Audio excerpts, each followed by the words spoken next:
दोस्तों, target with PS Parihar channel में आपका स्वागत है। सुबह के इस वीडियो में ऐसी सूचनाएं होती हैं जो विभिन्न समाचार पत्रों पर छाई हुई होती हैं और विद्यार्थियों के लिए आवश्यक होती हैं। तो आइए शुरू करते हैं और देख लेते हैं कि आज के समाचार पत्रों में विद्यार्थी जीवन से संबंधित कौन कौन सी सूचनाएं हैं।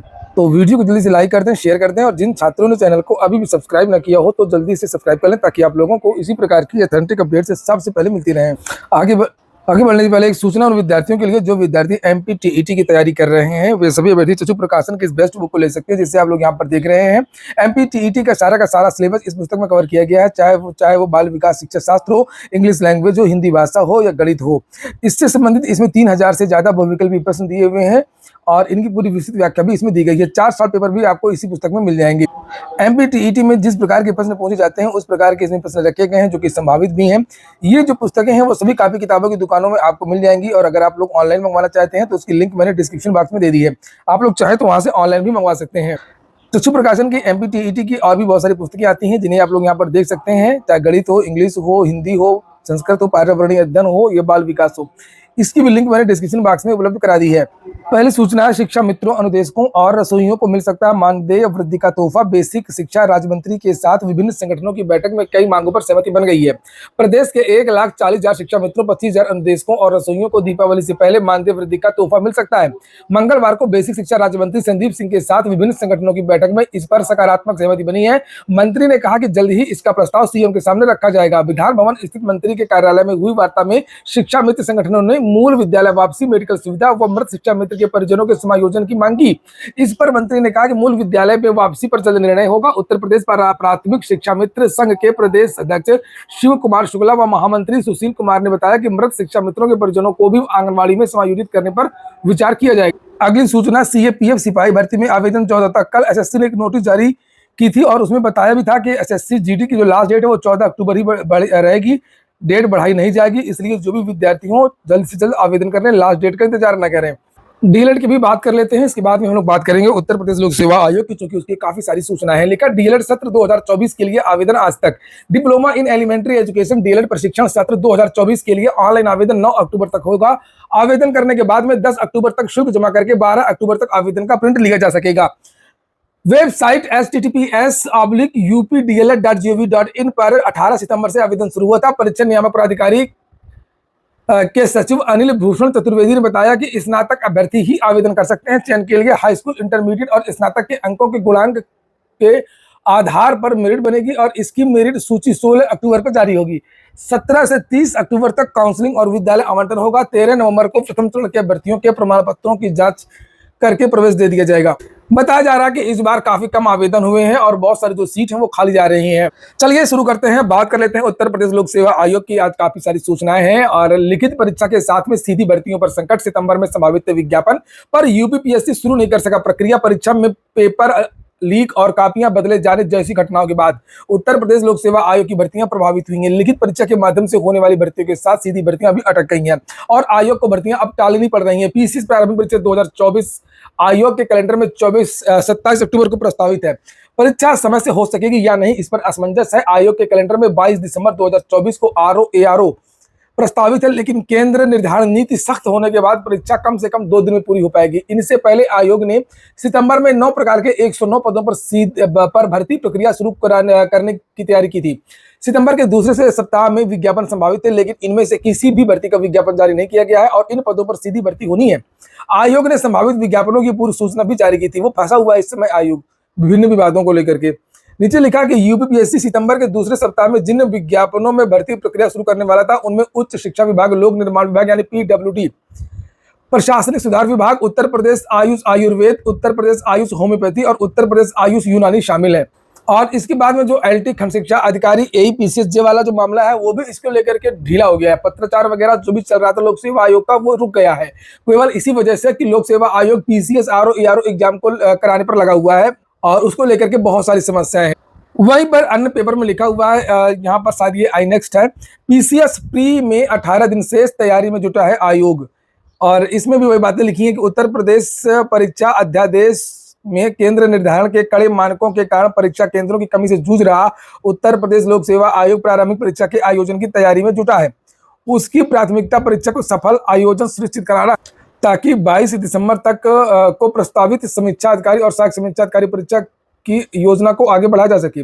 आयोग के कैलेंडर में पीसीएस प्रारंभिक परीक्षा 27 अक्टूबर को प्रस्तावित है, लेकिन केंद्र निर्धारण के नए मानकों और परीक्षार्थियों की संख्या के अनुपात में केंद्रों की कमी के कारण आयोग 26 और 27 अक्टूबर को परीक्षा आयोजित करने का विकल्प लेकर के चल रहा है। ये विकल्प लेकर के आयोग चल रहा है। तो इसमें देखिए एक समस्या है, 2 दिन में परीक्षा नहीं हो पाएगी पीसीएस वाली। पीसीएस में एक बाधा आ रही है जिसके बारे में मैंने पहले भी आपको जानकारी दी है कि इसको अगर 2 दिन में परीक्षा लोक सेवा आयोग करवाएगा तो फिर बदलाव करना पड़ेगा पीसीएस नियमावली 1985 में और पूरे प्रावधान में, और इसको लेकर के हो सकता है कि कैबिनेट से मंजूरी भी लेनी पड़े और एक लंबी प्रक्रिया होती है, गजट वगैरह जारी होता है, जैसे सब्जेक्ट को हटाया गया था तब हुआ था। और अगर ये सब चीजें हुई, सरकार से मंजूरी लेना पड़ा, नियमावली में बदलाव करना पड़ा, नोटिस जारी करनी पड़ी, तब फिर ये आपकी परीक्षा है वो डिले हो जाएगी। तो चाहे परीक्षा 2 दिन में करानी हो, चाहे परीक्षा 1 दिन में करानी हो, इसलिए 27 तारीख को जो है परीक्षा होना मुश्किल है। हालांकि अभी तारीखों में जो है अनिश्चितता नहीं हो पा रही है, बहुत सारी चीजें क्लियर नहीं हो पा रही हैं, जिसकी वजह से आयोग नोटिस जारी नहीं कर पा रहा है। पिछले 2-3 दिन से एक मीटिंग होनी थी लोक सेवा आयोग में, वो मीटिंग भी कल नहीं हो पाई है। और एक तो नियमावली में बदलाव वाली बात तो है ही है, और दूसरा ये है कि इसका विद्यार्थी विरोध भी कर रहे हैं। विद्यार्थी चाहते हैं कि परीक्षा एक ही दिन में हो जाए, नॉर्मलाइजेशन मानकीकरण वगैरह इसमें लागू ना हो, ताकि ये परीक्षा वो गैर विवादित रहे। लिखा इसमें, आयोग के सामने पीसीएस प्रारंभिक परीक्षा कराना बड़ी चुनौती है और इसके लिए 5,76,000 अभ्यर्थियों ने आवेदन किया। परीक्षा होने में 18 दिन शेष है और जल्द ही आयोग को इसके प्रवेश पत्र जारी करने हैं। समस्या यह है कि अभी तक आयोग ने परीक्षा दिवसों को लेकर के स्थिति स्पष्ट नहीं की है और अभ्यर्थी परेशान है।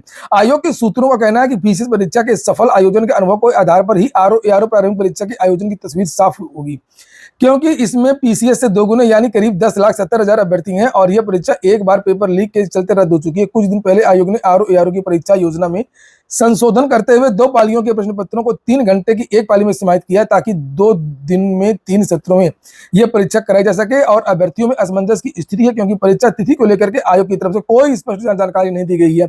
एग्जाम डेट को लेकर के ना आरओ एआरओ के बारे में जानकारी दी जा रही है और ना ही पीसीएस एग्जाम के बारे में जानकारी दी जा रही है। अच्छा, जानकारी क्यों देंगे? क्योंकि बहुत सारी चीजें अभी तक क्लियर ही नहीं हो पाई है। मुझसे भी बहुत सारे विद्यार्थी पूछते रहते हैं, सर आप क्लियर नहीं बता रहे हैं, क्लियर बताइए। तो क्लियर कहाँ से कोई बता देगा? केवल वही चीजें बताई जा सकती हैं जो चीजें चल रही होती हैं, और जब चीजें है ही नहीं है, जो कोई तारीख निश्चित नहीं है, बहुत सारी चीजें चल रही हैं, तो चीजें निश्चित नहीं हो रही हैं। हाँ, मैं आपको ये बताऊं एक बात कि सभी विद्यार्थी थोड़ा सा चौकन्ने रहें, सावधान रहें। पीसीएस एग्जाम अगर बढ़ता है, दिसंबर में नहीं होता है, तो इसको लेकर के जरूर विद्यार्थियों को एक बड़ा अभियान चलाना होगा, बड़ा ट्विटर अभियान चलाना होगा। सरकार से मांग रखनी होगी कि ये परीक्षा हर हाल में दिसंबर में ही हो जाए। अगर दिसंबर में नहीं होगा तो समझ लीजिए कि फिर कुंभ मेला और बहुत सारी चीजें हैं, फिर तो आपकी परीक्षा डिले हो जाएगी। तो इतना लंबा नहीं खींचना है, ठीक है? दिसंबर में आप परीक्षा करवा लीजिए। अगर अक्टूबर में सेंटर नहीं मिल पा रहे हैं, परीक्षा 1 दिन में करवाइए। जितने विद्यार्थी सहमत हो तो कमेंट बॉक्स में बताएं। अभी मेरी बहुत सारे लोगों से बात हुई है, कौशल सिंह जी से भी बात हुई है, और सबका यही कहना है कि परीक्षा जो जैसे चर्चाएं चल रही हैं, नई नई चीजें निकल करके आ रही हैं। वैसे लोक सेवा आयोग की जो प्रस्तावित जो जानकारी मिली है कि 8 दिसंबर को प्रस्ताव था और अभी भी है, लेकिन अगर इसमें जैसे 2 दिन वाली जो बात हो रही है, 2 दिन के लिए फिर नियमावली में बदलाव, फिर नौटंकी, अगर ये सब चीजें होंगी तब फिर विद्यार्थियों को एक बड़ा अभियान करना होगा, एक बड़ा ट्विटर अभियान हो, चाहे वो लोक सेवा में ज्ञापन देने वाली बात हो या अन्य बातें हो। इसके लिए विद्यार्थियों को तैयार रहना होगा। परीक्षा दिसंबर से आगे नहीं जानी चाहिए, परीक्षा दिसंबर से आगे नहीं जानी चाहिए और परीक्षा 1 दिन में हो। अगली सूचना, 418 आयुष चिकित्सकों की जल्द होगी भर्ती। प्रदेश में 418 आयुष चिकित्सकों की जल्द भर्ती की जाएगी और इनमें 250 होम्योपैथिक चिकित्सक और 168 आयुर्वेद के डॉक्टर होंगे। इन डॉक्टरों की भर्ती के लिए आयुष विभाग की ओर से उत्तर प्रदेश लोक सेवा आयोग को प्रस्ताव भेज दिया गया है। फिलहाल आयुर्वेद और होम्योपैथी के डिग्री धारक युवाओं को नौकरी के लिए अवसर मिलेगा। जल्द भर्ती की प्रक्रिया शुरू की जाएगी। अभी आयुर्वेद होम्योपैथिक अस्पतालों में डॉक्टरों की कमी के कारण उपचार करना कठिन होता है। खाली पदों पर भर्ती होने से लोगों को आसानी से इलाज मिल सकेगा। Bachelor of homeopathic medicine and surgery degree धारक युवाओं को होम्योपैथिक चिकित्सक और bachelor of Ayurvedic medicine and surgery degree धारकों को आयुर्वेद डॉक्टर बनने का अवसर मिलेगा। लोक सेवा आयोग ने और एक विज्ञप्ति जारी की है, जल्दी से देख लीजिए। यूनानी चिकित्सा अधिकारी परीक्षा 2023 जो 6 अक्टूबर 2024 को आयोजित की गई थी से संबंधित वस्तुनिष्ठ प्रकारक समान अध्ययन व यूनानी विषय से संबंधित प्रश्न एवं उसके उत्तर आयोग की वेबसाइट पर 13 अक्टूबर तक उपलब्ध है। अभ्यर्थीगण से प्रश्न पुस्तिका बारकोड क्रम संख्या लिखा कि 2002273 के अनुसार प्रश्न एवं उत्तर का अंकन करते हुए आपत्तियां अपेक्षित हैं। विसंगति आपत्ति के संबंध में प्रत्यावेदन प्राप्ति की अंतिम तारीख 14 अक्टूबर 2024। उत्तर प्रदेश जूनियर शिक्षक भर्ती विशाल धरना प्रदर्शन 16 अक्टूबर को है और ये धरना शिक्षा सेवा चयन आयोग में होगा। युवा मंच का धरना प्रदर्शन यहाँ पर देख सकते हैं आप लोग 11 बजे शिक्षा सेवा चयन आयोग में 15 तारीख को होगा। सीट वृद्धि एग्जाम कैलेंडर मुख्य मांग है। तो जो भी विद्यार्थी इससे संबंधित हो, जो विद्यार्थी चाहते हो कि टीजीटी पीजीटी में सीट वृद्धि हो, वो विद्यार्थी पहुंच सकते हैं और यहाँ पर ये नंबर दिया हुआ कांटेक्ट भी कर सकते हैं। चलिए, ये हो गया आज का वीडियो आपको अच्छा लगा हो, आपके काम का हो तो लाइक अवश्य कर दें। जिन छात्रों ने चैनल को सब्सक्राइब न किया हो, सब्सक्राइब कर लें। पूरा वीडियो सुनने के लिए बहुत बहुत धन्यवाद।